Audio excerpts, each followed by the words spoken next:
ഇത് mass മോട്ടോഴ്സിനാണ് Honda Activa 5G വണ്ടി നമ്മൾ വർക്കിന് കയറ്റിയിട്ടുണ്ട്. അതിനകത്ത് നമുക്ക് ജോബ് കാർഡിൽ പറഞ്ഞവർക്ക് പറഞ്ഞ പെട്രോൾ സ്മെല്ല്, പെട്രോൾ ലീക്കായിട്ടൊരു സ്മെല്ല് പറയുന്നുണ്ട്.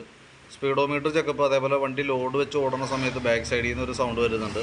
ഫ്രണ്ട് ഗട്ടറിലൊക്കെ ചാടുമ്പോൾ ഒരു കുടുക്കം പോലെ പറയുന്നുണ്ട്. അതേപോലെ mileage short, mirror left side മിററൊക്കെ ലൂസായിട്ടുള്ള രീതിയിൽ കംപ്ലയിൻറ്റ് പറഞ്ഞിട്ടുണ്ട്. നമ്മൾ വണ്ടി ഓടിച്ച് നോക്കുമ്പോൾ ബാക്ക് സൈഡിൽ നിന്നുള്ളൊരു സൗണ്ട് എന്ന് പറയാനായിട്ട് നമുക്ക് അതിൻ്റെ ഉള്ളിൽ ആ ടയറിൻ്റെ ഭാഗത്ത് ഒരു ഫ്ലാപ്പ്, ഹാർഡായിട്ടുള്ള ഫ്ലാപ്പിൻ്റെ ഭാഗം വന്ന് ടച്ച് ആയിക്കൊണ്ടിരുന്നത്. വേറെ കംപ്ലയിൻ്റ് ഒന്നും കാണുന്നുണ്ടായില്ല. പിന്നെ ഹാൻഡിൽ കവറിൻ്റെ സൈഡിൽ നിന്ന് ജർക്കിങ് സൗണ്ട് ഉണ്ട്. അത് ചെറിയ ഗട്ടറിലൊക്കെ ചാടുമ്പോൾ കിടന്ന് അടിക്കണ പോലെ സൗണ്ട് ഉണ്ട്. സ്പീഡോമീറ്റർ വർക്കിംഗ് അല്ല, അത് കേബിളിൻ്റെ പ്രോബ്ലമാണ്.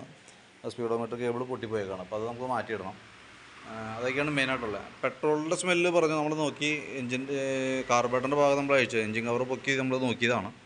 പറയത്തക്ക ലീക്കേജൊന്നും പ്രത്യക്ഷത്തിൽ കാണുന്നില്ല. അതായത് പൈപ്പ് പൊട്ടിയോ അങ്ങനെ വേറെ പ്രോബ്ലംസ് ഒന്നുമില്ല. അതേപോലെ തന്നെ പെട്രോൾ ടാപ്പിൻ്റെ ഭാഗത്തും വേറെ ലീക്കേജ് കാണുന്നില്ല. പിന്നെ സ്വാഭാവികമായിട്ടും വരാൻ ഒരു സാധ്യത എന്ന് പറഞ്ഞാൽ ഇപ്പോഴത്തെ പെട്രോൾ ഉപയോഗിക്കുന്ന വണ്ടികളുടെ കാർബറേറ്റർ കംപ്ലയിൻ്റ് ആവുന്ന ഒരു പ്രോബ്ലം ഉണ്ട്. അപ്പോൾ അങ്ങനെ വരുന്ന സമയത്ത് ചില കേസിൽ നമുക്കിത് ഈ അടിയിലെ കാർബറേറ്ററിൻ്റെ ഈ അടിയിൽ ഈ കറുത്ത പൈപ്പ് വഴി താഴേക്ക് പെട്രോൾ ചാടുന്നുണ്ടാവാം. അത് കോമൺ ആയിട്ട് ഇപ്പോൾ ഒട്ടുമിക്ക വണ്ടികളും കാണുന്നുണ്ട്. അത് കാർബറേറ്ററിൻ്റെ പ്രോബ്ലമാണ്. പ്രത്യക്ഷത്തിൽ അതല്ലാതെ കൊണ്ട് ലീക്കേജ് ഒന്നും പ്രത്യേകിച്ച് കാണുന്നില്ല കേട്ടോ. അപ്പോൾ അങ്ങനെ കൂടുതലായിട്ട് കംപ്ലയിൻറ്റ് കാണുന്നുണ്ടെങ്കിൽ മാത്രം കാർബറേറ്റർ അഴിച്ചാൽ മതി. ചിലപ്പോൾ ഒരു പക്ഷേ കാർബറേറ്റർ അഴിച്ച് കഴിഞ്ഞാൽ കാർബറേറ്റർ നമ്മൾ മാറ്റി പുതിയത് വെക്കേണ്ട ഒരു സിറ്റുവേഷനിലായിരിക്കും ഇപ്പോഴത്തെ കാർബറേറ്ററിൻ്റെ അവസ്ഥ. നോക്കിയിട്ട് കംപ്ലയിൻറ്റ് കൺഫേം ചെയ്തതിന് ശേഷം മാത്രം അഴിച്ചാൽ മതി.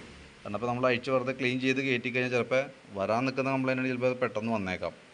പ്രത്യേകിച്ച് ഇപ്പോൾ വേറൊരു ലക്ഷണങ്ങളൊന്നും കാണുന്നില്ല കേട്ടോ. അപ്പോൾ ഞാനത് തൽക്കാലം നമ്മൾ പറഞ്ഞിരിക്കുന്ന ഭാഗങ്ങളൊക്കെ ഒന്ന് ചെക്ക് ചെയ്ത് അതിൻ്റെ ഒരു എസ്റ്റിമേറ്റ് കാര്യങ്ങളൊക്കെ ഇടാം. അതിൻ്റെ ഡീറ്റെയിൽസ് വാട്സപ്പിലേക്ക് ഒന്ന് ഷെയർ ചെയ്തിടാം കേട്ടോ. വീഡിയോ കണ്ടുമ്പോൾ നോക്കിയിട്ടൊന്ന് റിപ്ലൈ ഇട്ടേക്കാം. അതനുസരിച്ച് നമുക്ക് വർക്ക് കംപ്ലീറ്റ് ചെയ്യാം. ആ ലെഫ്റ്റ് മിററിൻ്റെ കേസ് പറഞ്ഞത് കൃത്യമായിട്ട് നമുക്ക് മനസ്സിലായിട്ടില്ല. അത് ടൈറ്റ് ഉണ്ടായിരുന്നു. എന്തുകൊണ്ടാണ് അത് ലൂസ് എന്നുള്ള കേസ് പറഞ്ഞത് കറക്റ്റായിട്ട് മനസ്സിലായിട്ടില്ല. ആ സൗണ്ടിൻ്റെ ആയിരിക്കാം. അത് നമ്മൾ ക്ലിയർ ചെയ്ത് വിടണുണ്ട് കേട്ടോ. അപ്പോൾ വേറെ നമുക്ക് ജനറലായിട്ട് സർവീസ് വേറെ കംപ്ലയിൻസുകളോ കാര്യങ്ങളൊന്നും പറഞ്ഞിട്ടില്ല. അപ്പോൾ ഈ പറഞ്ഞിരിക്കുന്ന വർക്കാണ് നമ്മൾ ചെയ്യണേ. അതിൻ്റെ ഒരു എസ്റ്റിമേറ്റാണ് ഞാൻ വാട്സപ്പിലേക്ക് ഇടുന്നത്. ഓക്കെ.